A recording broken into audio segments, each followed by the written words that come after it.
আল্লাহ তুমি আমার গুনাহগার উম্মতকে বাঁচাও। বিশ্বনবী পাগলের মতো একবার হাউজে কাউসারে যাবেন, একবার সিরাতে যাবেন, একবার পুলসিরাতের দিকে, একবার হাউজে কাউসারের দিকে পাগলের মতো দৌড়াতে থাকবেন। তার কোনো গুনাহগার উম্মত যাতে জাহান্নামে ঢুকে না যায়, সেদিন কেউ সুপারিশ করতে পারবে না বিশ্বনবী ছাড়া। কিয়ামতের ময়দানে ওই বিভীষিকাময় সময়ে মুসিবতের কালে মানুষগুলো পাগল হয়ে বিশ্বনবীকে খুঁজতে আরম্ভ করবে। সবাই মিলে বিশ্বনবীর কাছে যেয়ে বলবে, ইয়া রাহমাতাল লিল আলামিন, ইয়া খাতামান নবীন, রাহমাতাল লিল আলামিন। দেখেন আমাদের কি অবস্থা, কি কঠিন বিপদে আমরা আছি, দাঁড়াতে পারি না, সূর্যের আলোতে ঘেমে হয়রান। আজকে কেউ সুপারিশ করতে পারবে না।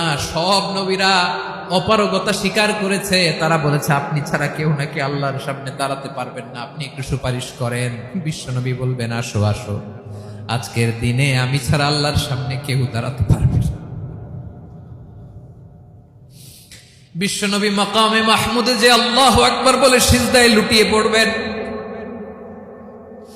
আল্লাহ রাব্বুল আলামিন বিশ্বনবীকে এমন কিছু চমৎকার শব্দ শিখাবেন, ওই শব্দগুলো দিয়ে আল্লাহর প্রশংসা করে বিশ্বনবী কাঁদতে আরম্ভ করবেন।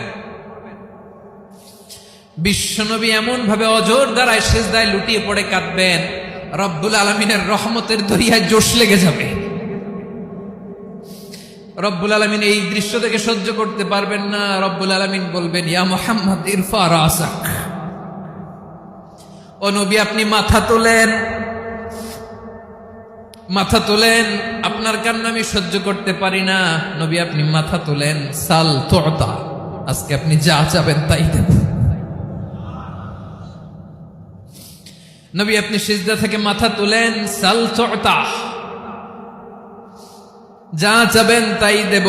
ওয়াশফা তুশাফা, যার জন্য সুপারিশ করবেন তার সুপারিশ কবুল করে নেব।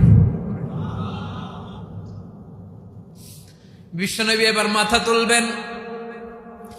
যে বিভীষিকাময় সময়ে প্রত্যেক নবী বলেছেন আমি পারবো না, প্রত্যেক নবী বলেছেন নফসি নফসি, আমার কি হবে আমি জানি না, আল্লাহ আমারে বাঁচাও।